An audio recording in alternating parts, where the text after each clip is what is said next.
Om Shanti. 2 second का शांत मौन। आज की हमारी पड़ताल का आधार है 10 जनवरी 2026 की प्रातः मुरली, जो मधुबन से बाप दादा द्वारा दी गई है। इसमें 3 बहुत ही दिलचस्प विचारों पर जोर दिया गया है। एक तो है याद की गुप्त यात्रा, दूसरा है फरिश्ता बनने का पुरुषार्थ, और तीसरा रूहानी सेवा में हड्डी हड्डी स्वाहा करना। ये तीनों सुनने में तो अलग अलग लगते हैं, पर आज हम देखेंगे कि ये कैसे एक दूसरे से जुड़े हैं। आपने बिल्कुल सही कहा। ये तीनों विचार असल में एक त्रिकोण बनाते हैं। एक है यात्रा, दूसरा है उस यात्रा का लक्ष्य, और तीसरा है उस लक्ष्य तक पहुंचने की विधि। मुरली की जो मुख्य शिक्षा है वो इसी गहरे संबंध पर आधारित है। तो चलिए इस त्रिकोण की पहली भुजा से शुरू करते हैं। हमारी याद की यात्रा बिल्कुल ही गुप्त है। तुम बच्चे अभी मुक्ति धाम में जाने की यात्रा कर रहे हो। जब हम यात्रा शब्द सुनते हैं तो मन में ट्रेन, हवाई जहाज, सड़कें ये सब आता है, लेकिन यहाँ तो इन सब का जिक्र ही नहीं है। तो फिर ये कैसी यात्रा है? ये पूरी तरह से एक आंतरिक, एक रूहानी यात्रा है। इसे मन मना भव की यात्रा कहा गया है, मतलब मन से बाप को याद करना। ये इतनी गुप्त है कि इसे सिर्फ करने वाला ही जानता है, वही अनुभव कर सकता है। बाहर की दुनिया को तो इसकी भनक तक नहीं लगती। बाप कहते हैं, मुझे याद करो तो मेरे पास आकर पहुंचेंगे। यही है मुक्तिधाम की सच्ची यात्रा। इसमें गुप्त शब्द पर इतना जोर क्यों दिया गया है?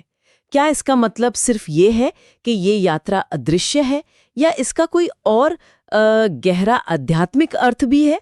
ये बहुत अच्छा सवाल है। गुप्त होने में एक बहुत बड़ी शक्ति छिपी है। इसका एक मतलब तो यही है कि यह स्थूल आंखों से नहीं दिखती, पर इसका गहरा अर्थ है कि यह यात्रा बाहरी दिखावे और अहंकार से पूरी तरह मुक्त है। जब कोई अपनी साधना का ढिंढोरा नहीं पीटता तो उसका ध्यान पूरी तरह से लक्ष्य पर केंद्रित रहता है ना।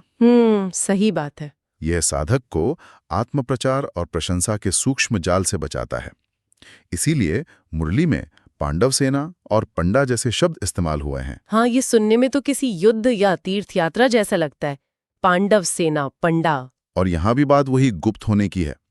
यह कोई हथियारों वाली स्थूल लड़ाई नहीं है। पांडव सेना उन रूहानी योद्धाओं को कहा गया है जो माया पर विजय पाने की इस गुप्त यात्रा पर हैं। और पंडा यानी जो मार्गदर्शक हैं, वो स्वयं बाप हैं जो इस यात्रा का रास्ता दिखा रहे हैं। समझ गई। जैसे किसी भी तीर्थ यात्रा पे पंडा चाहिए, वैसे ही इस रूहानी यात्रा पर भी एक सच्चे पंडे की जरूरत है। पर यह सब कुछ आत्मा के स्तर पर हो रहा है, बहुत ही गुप्त रूप से। अच्छा, तो ये हुई हमारे त्रिकोण की पहली भुजा, एक गुप्त आंतरिक यात्रा।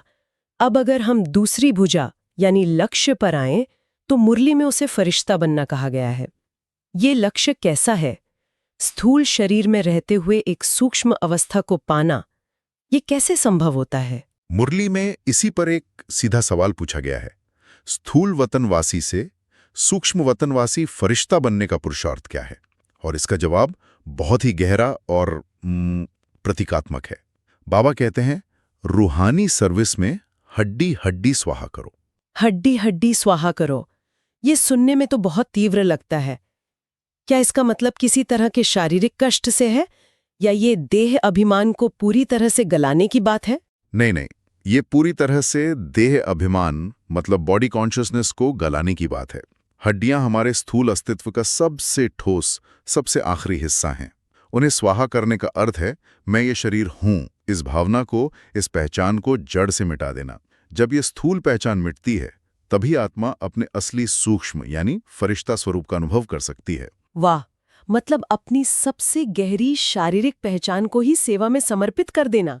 ये तो त्याग की पराकाष्ठा है। मुरली में इसे समझाने के लिए दधीची ऋषि का उदाहरण भी दिया गया है ना? बिल्कुल। पौराणिक कथा के अनुसार जैसे दधीची ऋषि ने देवताओं की मदद के लिए और असुरों पर विजय पाने के लिए अपनी हड्डियां दान कर दी थीं, उसी तरह इस बेहद की रूहानी सेवा में अपना सब कुछ, अपना समय, अपनी ऊर्जा, अपनी पुरानी आदतें और सबसे बढ़कर अपना देह अभिमान समर्पित कर देना है। जब कोई याद की यात्रा में रहते रहते अपना सब कुछ इस तरह स्वाहा कर देता है, तो वो स्थूल से सूक्ष्म और व्यक्त से अव्यक्त बन जाता है। इसी स्थिति को फरिश्ता बनना कहा गया है। मुरली में कहा गया है, यहां हम हड्डी देकर सूक्ष्म बन जाते हैं। तो अब ये त्रिकोण स्पष्ट हो रहा है। गुप्त यात्रा का लक्ष्य है फरिश्ता बनना। और अब आते हैं तीसरी भुजा पर। इस लक्ष्य तक पहुंचने की विधि या प्रक्रिया क्या है? ये हड्डी हड्डी स्वाहा करने का व्यवहारिक रूप क्या है? मुझे लगता है इसका संबंध ज्ञान और सेवा से है। आपने सही पकड़ा।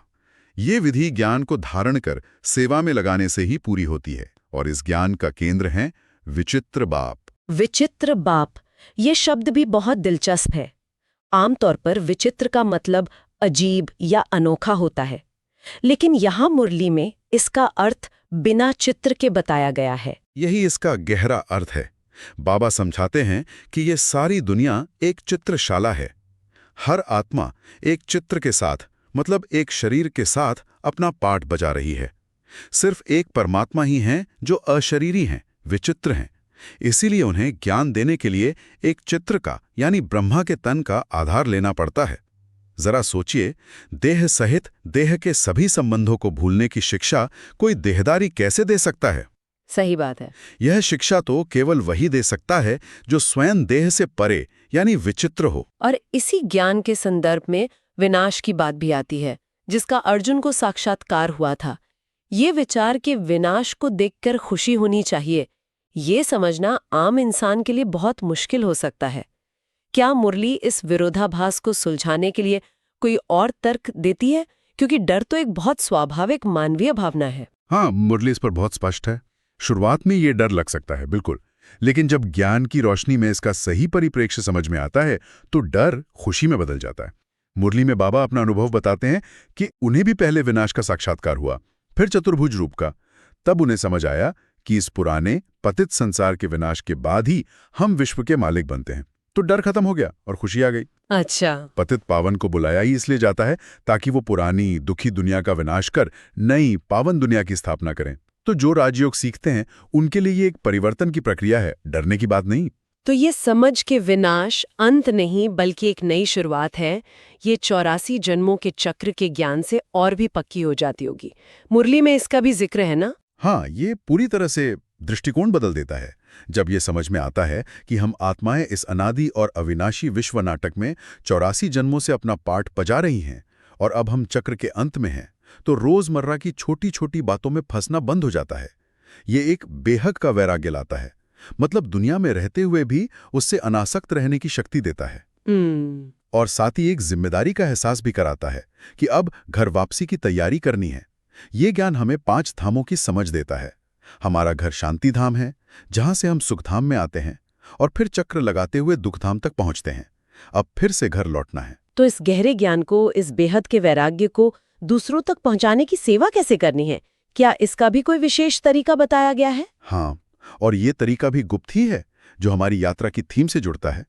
बाबा कहते हैं, मैं गुप्त वेश में तुम्हारा कल्याण कर रहा हूं, तुम भी गुप्त रूप से सेवा कर सकते हो। इसका मतलब है कि सेवा के लिए कोई अहंकार या बाहरी दिखावा नहीं चाहिए। अच्छा। महावीर बच्चे युक्ति से कहीं भी जाकर ज्ञान सुना सकते हैं। मुरली में तो यहां तक कहा गया है कि किसी का कल्याण करने के लिए ड्रेस बदल कर भी जा सकते हो। जैसे हनुमान का उदाहरण दिया है कि वो सत्संग में पीछे जूतियों में जाकर बैठ जाते थे। भाव यही है कि सेवा में नम्रता और युक्ति चाहिए, पद और प्रतिष्ठा नहीं। बहुत सुंदर। तो अब हमने इस त्रिकोण की तीनों भुजाओं को समझ लिया है। गुप्त याद की यात्रा, फरिश्ता बनने का लक्ष्य और ज्ञानयुक्त नम्र सेवा की विधि। चलिए अब इस पूरी चर्चा को समेटते हैं। आज की मुरली से धारणा के लिए, मतलब जीवन में अपनाने के लिए मुख्य सार क्या निकलता है? 2 मुख्य बातें हैं। पहली, विनाश की अंतिम सीन को देखने के लिए महावीर की तरह निर्भय और अडोल स्थिति बनानी है और गुप्त याद की यात्रा में टिके रहना है। और दूसरी, अव्यक्त फरिश्ता बनने के लिए बेहद की सेवा में दधीची ऋषि की तरह अपनी हड्डी हड्डी यानी देह अभिमान को पूरी तरह स्वाहा करना है। और आज का वरदान भी इसी नींव को मजबूत करने की बात करता है। बिल्कुल, वरदान है, पहली श्रीमत पर विशेष अटेंशन दे, फाउंडेशन को मजबूत बनाने वाले सहज योगी भाव। इसका सार है कि पहली और मुख्य श्रीमत यानी अपने को आत्म समझ, बाप को याद करो, यही फाउंडेशन है। अगर ये नींव पक्की हो गई तो याद की यात्रा अपने आप सहज हो जाएगी और हम सहज योगी बन जाएंगे। सही। सारी इमारत इसी नींव पर टिकी है। और स्लोगन भी कर्मों की शक्ति पर जोर देता है। कर्म आत्मा का दर्शन कराने वाला दर्पण है। इसलिए कर्म द्वारा शक्ति स्वरूप को प्रत्यक्ष करो। इसका अर्थ बहुत गहरा है। हमारे कर्म ही हमारी आंतरिक स्थिति का आईना है। बातें कोई भी बना सकता है, लेकिन कर्म झूठ नहीं बोलते हैं ना। हमारे कर्म ऐसे शक्तिशाली और दिव्य होने चाहिए जो दुनिया को हमारी आत्मिक शक्ति का परिचय दें, बिना कुछ कहे। मुरली के अंत में एक अव्यक्त इशारा भी है, ब्राह्मण जीवन यानी बंधन मुक्त जीवन। हाँ, बाबा कहते हैं कि देह के संबंध और पदार्थों के बंधन से मुक्त हो जाओ। और एक बहुत महत्वपूर्ण बात कही गई है, कोशिश शब्द को समाप्त कर जीवन मुक्त स्थिति में स्थित हो जाओ। कोशिश शब्द को समाप्त करो। हाँ, कोशिश कर रहा हूं, ये शब्द ही इस बात का सबूत है कि पुरानी दुनिया की कशिश यानी आकर्षण अभी भी बाकी है। जब आकर्षण खत्म हो जाता है तो स्थिति सहज और स्वाभाविक हो जाती है, कोशिश नहीं करनी पड़ती। ये बहुत शक्तिशाली विचार है। चलिए कुछ पल के लिए इसी विचार पर मन को एकाग्र करते हैं। कुछ सेकंड का शांत मौन। मैं आत्मा हूं, मैं एक गुप्त यात्री हूं, मैं बाप की याद में हूं, मैं फरिश्ता बन रहा हूं। 10 सेकंड का मौन। आज की इस गहन पड़ताल का सार यही है कि मुक्ति धाम की सच्ची यात्रा कोई बाहरी खोज नहीं है, बल्कि याद की एक गुप्त आंतरिक यात्रा है। इस यात्रा का लक्ष्य है फरिश्ता स्थिति को पाना, और इसकी विधि है ज्ञान को धारण कर देह अभिमान को स्वाहा कर रूहानी सेवा करना। यह यात्रा लक्ष्य और विधि का त्रिकोण ही संपूर्णता की ओर ले जाता है। ओम शांति।